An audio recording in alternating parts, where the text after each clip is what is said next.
Hey everyone, welcome to my channel, and in this video we're going to talk about the new villain for season 2 of Batwoman, Safiyah, and the assassin she sent to snatch up Alice at the end of the episode, Tatiana.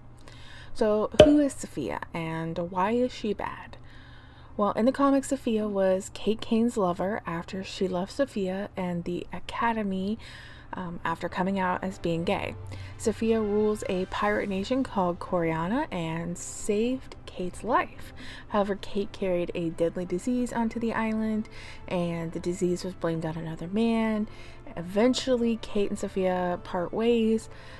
Later in the timeline, Safiyah becomes the leader of the Many Arms of Death, which is a terrorist organization that has ties all around the world.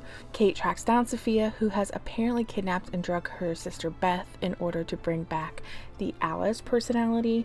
Alice then becomes the leader of the Many Arms of Death, and Kate and Julia Pennyworth have to stop Alice. I think the plan for the show was going to be playing out similarly to the comic books, and we have already had some of this set up for us. We know that Safiyah is powerful and has reach. She has been leaving notes for Alice since the middle of last season and even killed a large portion of the Wonderland gang. She also had a relationship with Kate, and her organization, the Many Arms of Death, has been mentioned on the show as well.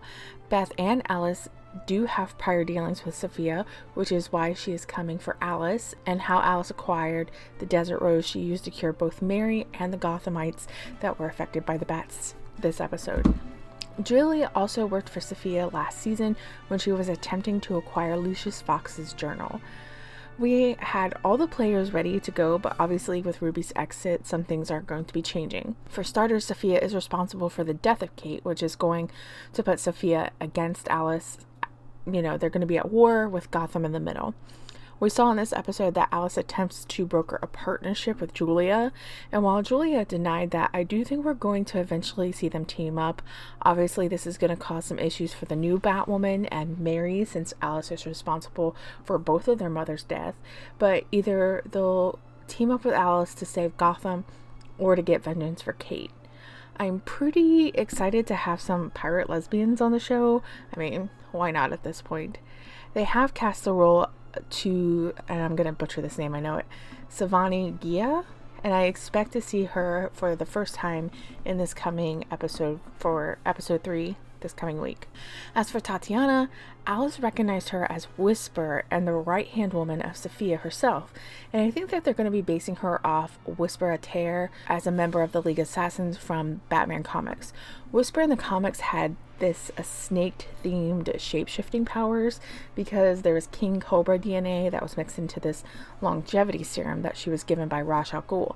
So it's unclear from her short scene of just knocking out both Sophie and Alice if she's actually has these powers. She's also not a member of League Assassins, but instead the Many Arms of Death with Safiyah. I don't expect to see League of Assassins to show up too much on Batwoman, if at all.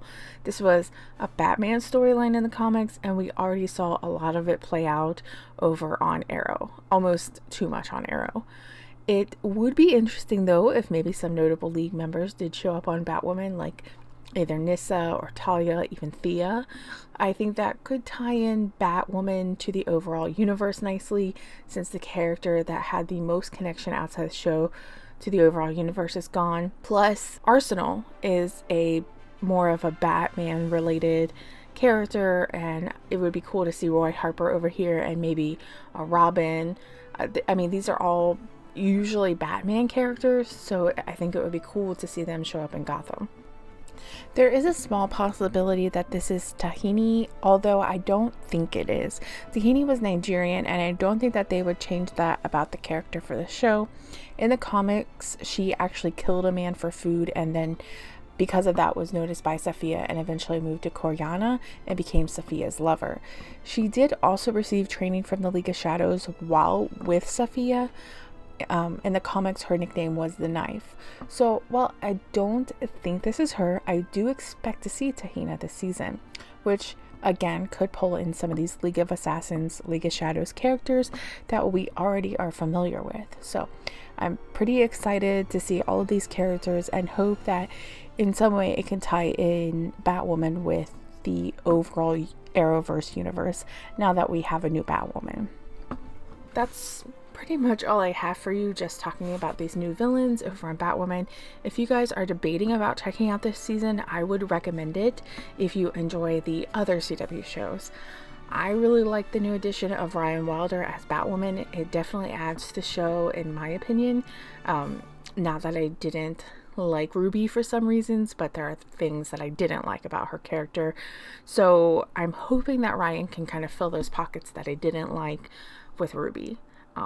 But I don't think that the show is just a waste now. I do think it still has great potential going forward with CW. So thank you so much for watching. If you enjoyed this video and you want to see more like it, then don't forget to subscribe and hit the bell for notifications. You can also find my podcast on Apple, Spotify, or Google. Just search Mayday Maggie. On Mondays we talk about Marvel, Tuesdays Star Wars, Wednesdays Walking Dead, and Thursdays DC.